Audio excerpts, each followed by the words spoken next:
प्रज्ञा त्रिपाठी जी नोएडा से। राधा वल्लभ श्री हरिवंश महाराज जी, आपके चरणों में कोटि कोटि प्रणाम। महाराज जी, वैसे तो अपने सुख और आनंद की प्राप्ति के लिए मनुष्य कुछ भी करता है, फिर भी वो संतुष्ट नहीं रहता, कुछ और की नहीं, तलाश ऐसे बनी रहती ऐसे है। नहीं है।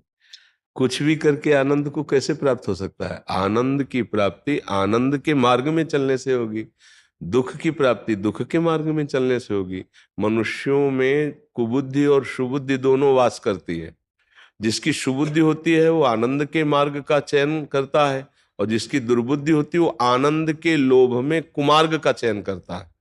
प्रायः मतलब 100 में एक दो की बात नहीं करते, नहीं, आनंद की खोज कुमार्ग में हो रही है प्रायः। आनंद कहाँ है? संसार में अगर आनंद होता तो संसार को बनाने वाले ने ऐसा लिखा है, दुखालयम अशाश्वतम। अशाश्वत माने नाशवान, और दुखालय माने दुख देने वाला। इस मृत्यु, इसका नाम पहले सुनो क्या है? मृत्यु लोक। मृत्यु लोक, यहां सब कुछ मरने वाला है।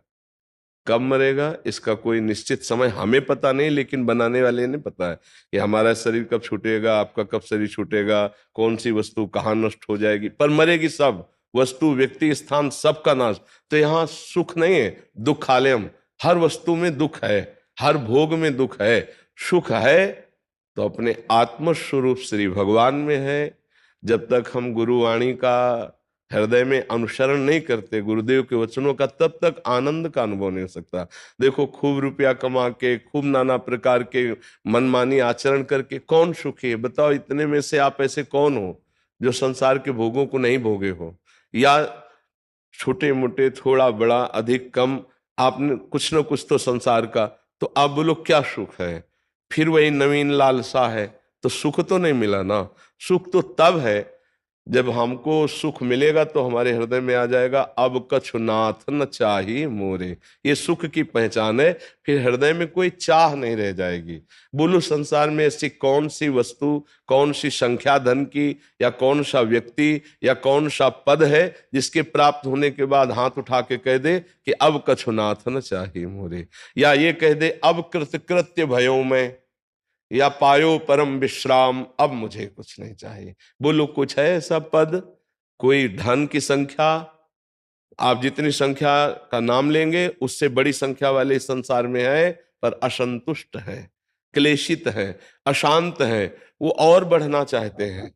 जिनकी अरबों की संपत्ति है वो खरब में पहुंचना चाहते हैं, वो और आगे बढ़ना चाहते हैं। किसी को विश्राम नहीं। विश्राम है तो जो नाम जापक है, गुरुमुख से मिला हुआ नाम, बस वही विश्राम प्रदान करता है। भगवान के नाम रूप लीला धाम, वो ये विश्राम का हेतु है। तो आपको समझ में आ रहा है?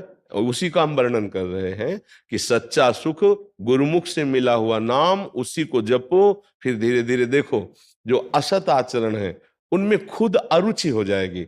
अभी महत्व है उनका, अभी उनमें सुख बुद्धि है। अगर आज का सत्संग सुना हो किसी ने, इनमें से सुना किसी ने? सुना है ना? यही था। आपका चिंतन ही आपको भोगों में सुखानुभूति कराता है। यदि आपका चिंतन ना हो तो भोगों में सुख नहीं है, पक्का। अगर आपका भगवत चिंतन चालू हो जाए तो अभी घृणा होनी शुरू हो जाएगी। अच्छा, कौन सा ऐसा सुख है? संसार में सब सुखों को तीन में बांध दिया गया है। पूरे विश्व के सुखों को एक बांध लिया गया काम भोग में, एक धन के, और एक यश कीर्ति मान नाम प्रतिष्ठा प्रणाम नमस्कार, तो उसे कहा गया कंचन कामिनी कीर्ति। तीन ही में बांध दिया गया है, और तीनों को लगभग लगभग सब कोई। कौन सा सुख है भाई? क्या सुख है? देखो, शरीर क्या है?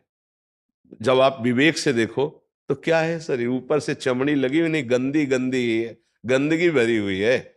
अच्छा, जिन भोगों को हम भोगना चाहते हैं वो सब गंदगी के द्वार हैं।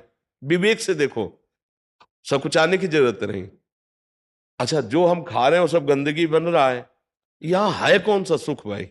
सोचो, कौन सा सुख है? और इसी में हमारा पूरा जीवन जा रहा है। ऐसा भ्रम होता चला जा रहा है, इतनी राक्षसी बुद्धि पैदा होती जा रही कि जिस शरीर को हम बड़ा प्यार करते हैं, ऐसे ही दूसरे शरीरों के साथ हम कैसा बर्ताव करते हैं। सोचो, किस लिए? केवल हमको ये भ्रम हो गया कि ये सुख है, तो उसको कितना हम लूट लें, बस पापाचरण शुरू हो गया। क्या ये विश्राम है? क्या ये सुख है? देखो ना, थोड़ी देर का 5 मिनट 10 मिनट का गलत चिंतन हमसे ऐसे आचरण करा दिए कि पूरे आजीवन कारावास या फांसी की सजा।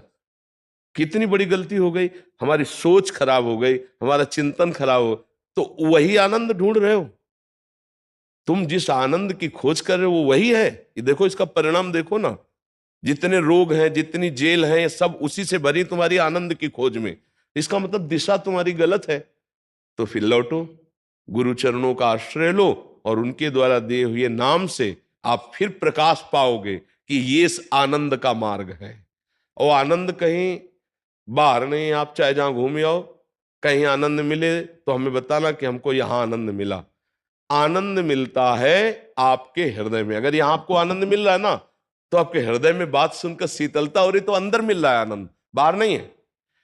यही एक ऐसा आदमी आ जाए जो पापाचरण करने वाला हो और संतों से द्रोह करता हो, वो देखकर बैठे बैठे जलेगा, उसको बिल्कुल आनंद नहीं मिलेगा। और आप श्रद्धा से आए हो कि हम भगवान के भक्त के पास चलते हैं, संत के पास चलते हैं, तो आप श्रद्धा से वचन सुन रहे हो, तो आपके हृदय में आनंद हो रहा है। आनंद के लोभ से ही तो बैठे हो, यहां नहीं बैठे हो। तो आनंद कहाँ रहा है? बाहर नहीं है, वो आपके अंदर है। ऐसे ही यदि आप नाम जप करेंगे तो सही रास्ता अंदर से नाम आपको दिखाएगा कि जो घट घट व्यापी परमात्मा तत्व है वो अंदर ही आनंद का समुद्र है। आप डूब जाएंगे, किसी भी बाहरी भोग की जरूरत नहीं पड़ेगी। इसी की खोज के लिए मानवदेह मिला है, चाहे स्त्री शरीर हो चाहे पुरुष शरीर हो। पर हम लोगों की दिशा गलत हो गई।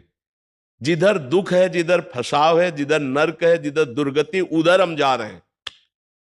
रुपये से सुख, शरीर से सुख, भोगों से सुख ना किसी को मिला है, न मिल रहा है और न मिलेगा। अभी वो केवल भूल भुलैया में, इसलिए सोच रहा मैं बहुत सुखी हूं। लेकिन परिणाम, परिणाम की तरफ देखो, जिस दिन शरीर छूटने वाला होगा तो जितने संबंध सब छूट जाएंगे, शरीर छूट जाएगा, कमाया हुआ धन, व्यवहार सब छूट जाएगा। अब जाना आपको अकेले हैं, अब आपके पास क्या रहा? अगर नाम जप नहीं किया तो आप कोरे के कोरे खाली हाथ जा रहे हो, केवल पाप कर्म और पुण्य कर्म लेके भोगोगे जाके। इसलिए सुख की खोज के लिए सबसे पहले गुरु का वर्ण करो। गुरुदेव के द्वारा दिए हुए उपदेश, उनका नाम, वो आपके जीवन को रास्ता दिखाएगा, अंदर का रास्ता दिखाएगा। भगवत मार्ग बाहर दौड़ने का नहीं है, ये अंदर चलने का मार्ग है। अगर समझ पा रहे हो आप तो समझ पा रहे हो, क्योंकि ये अध्यात्म है।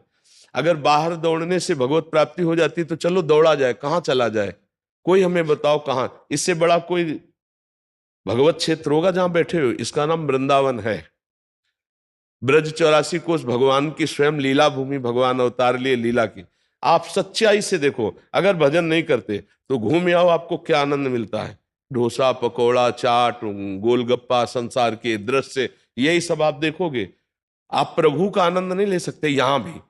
और भजन करते हो ना, तो कहीं भी बैठ जाओगे तुम्हें आनंद प्राप्त होगा। हाँ, यहां भजन के परमाणु, भजन करोगे तो अत्यधिक आनंद प्राप्त होगा, लेकिन भजन नहीं करोगे तो तुम्हें आनंद की अनुभूति नहीं होने। बोलो आपको क्या आनंद की अनुभूति होगी? अगर भजन नहीं है तो वृंदावन में आप क्या आनंद ले सकते हो? आप बताओ। प्रभु से प्रेम नहीं है, भजन नहीं है, तो आपको क्या आनंद दिखाई देगा? आपको बस ये दोष दर्शन होगा कि यार यहाँ भी ऐसे लोग हैं, यहाँ और बढ़िया गरम गरम धुआं उठ रहा है, आप डोसा बनवा के खा लो, चाट पकौड़े, बोले बड़ा आनंद है वृंदावन में। क्या पाए वृंदावन में आके? पाए क्या? वृंदावन का आनंद तो यह है कि एक कोने में कहीं बैठ करके यमुना किनारे या किसी लता के नीचे आंसू बहाते हुए नाम में डूबते, प्रभु के चिंतन में डूबते, या बिहारी जी के सामने जाके रो रो करके उनके कि अहो भाग्य आज मुझे। पर बिहारी जी से बात करने की ताकत कहाँ है?